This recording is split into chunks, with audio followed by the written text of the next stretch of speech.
આજે અમે ward number 9 વહાણફળી 1, 2, 3 અને નૈવાસ વિસ્તારમાં પ્રચાર માટે આવ્યા હતા.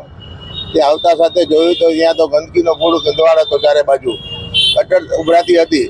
આ જોઈને આના લોકો ત્રાહિમામ પોકારી ગયા છે. આ વિસ્તારના લોકો, કેટલા લોકોએ કંઈ કામ નથી કર્યું.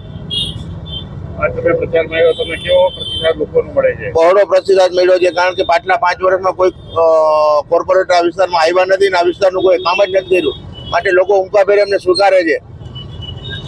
હવે બદલાવની લોકોને લાગે છે કે બદલાવની જરૂર છે, નથી લોકો અમને પરિવર્તન લેવા ઈચ્છે છે કે આ વખતે તો આમ આદમીના પાર્ટીને જ અમે જરૂર જીતાડશી, એવું ચારે બાજુથી અમને કહે છે.